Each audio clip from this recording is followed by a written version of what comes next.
This is Optimal Startup Daily, episode 815.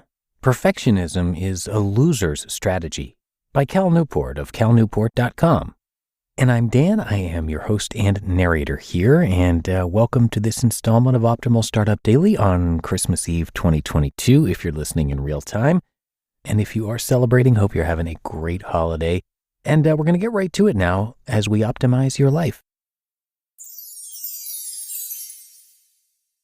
Perfectionism is a loser's strategy by Cal Newport of calnewport.com. Oceanfront writing. Yesterday, I submitted an important grant proposal. In a perhaps overzealous interpretation of my adventure studying philosophy, I wrote the bulk of the content on the island of Madeira in a hotel room overlooking the Atlantic, which turned out to be wonderfully monastic and productive. The process was hard. I probably spent around 100 hours total, some energized but most mired in the dreary hinterland of editing.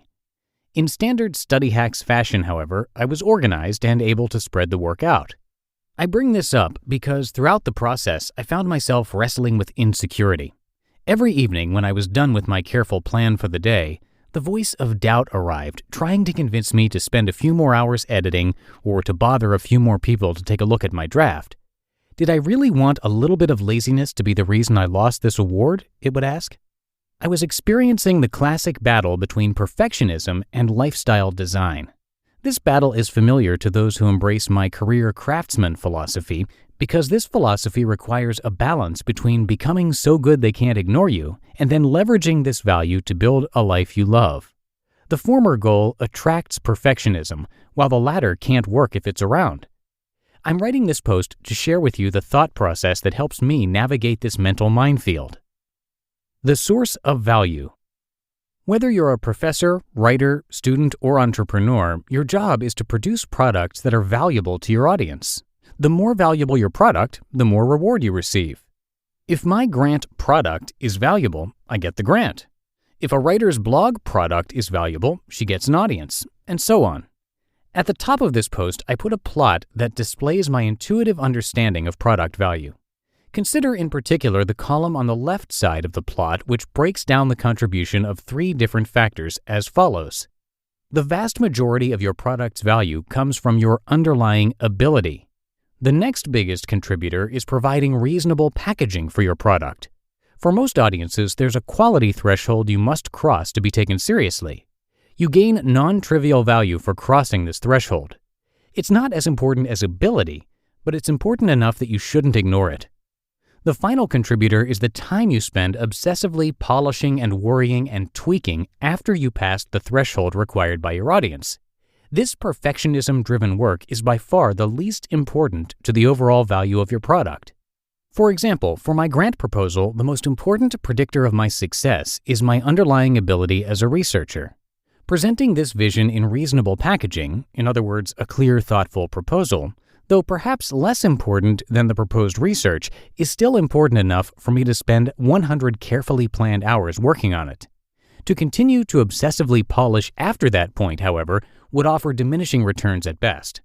Once the reviewers understand my vision and see that I'm serious, it's the quality of the vision that will dominate the process moving forward. A loser's strategy. At this point, you might still counter that even if perfectionism adds only a little value, it's still worth it as every bit helps in a competitive world. This inane observation brings me to the right column in the plot at the top of this post. This column reflects my understanding of where stress comes from when creating a product. In particular, building your ability is not particularly stressful. It's something you work on day after day, month after month. It adds up to lots of cumulative, deliberate practice, but no particular day is all that bad. Constructing reasonable packaging can be slightly more stressful as it often requires a lot of work in a relatively short period. But if you're a study hacks reader, you can tame this process with smart schedules, leaving you enough free time to end your day with a bottle of coral, watching the sunset over the Atlantic. Perfectionism, by contrast, can be incredibly stressful. It puts you in a state of constant worry that you're on the brink of failure. It also tends to push you past your energy reserves and into exhaustion. This is why I call perfectionism a loser's strategy. You're generating a disproportionate amount of stress for a small amount of value. The only reason this strategy makes sense is if you're convinced that you're never going to get any better at what you do, leaving this minor polishing at the margins as all that's left in your control. This is a sad view of life. Here's the alternative. Focus on getting better. The benefits of improving your underlying skills will dwarf the benefits of perfectionism. If you fall just short of some recognition this year, then the next year it will be an easy win, and the year after that it will seem trivial.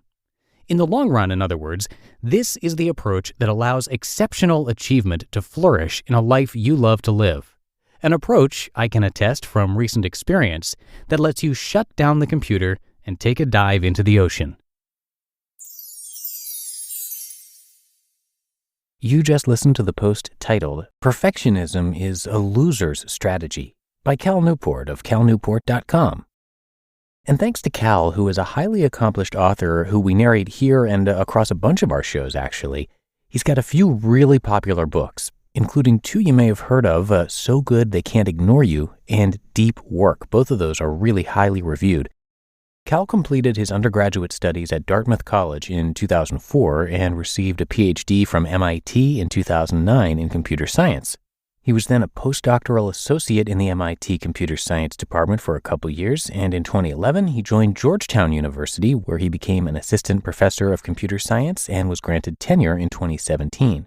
And again, he has multiple popular books that are very much worth checking out, plus his blog, which is called Study Hacks. And lastly, you can check out his podcast, which is called Deep Questions, and you can find all of that at calnewport.com. But if I were you, I would probably go check out his books first. But that's going to do it for another edition of Optimal Startup Daily. Hope you enjoyed it, and thanks so much for being here on Christmas Eve if you are listening in real time. Have a great rest of your day, and I'll see you back here for the Christmas show tomorrow, and that is where your optimal life awaits.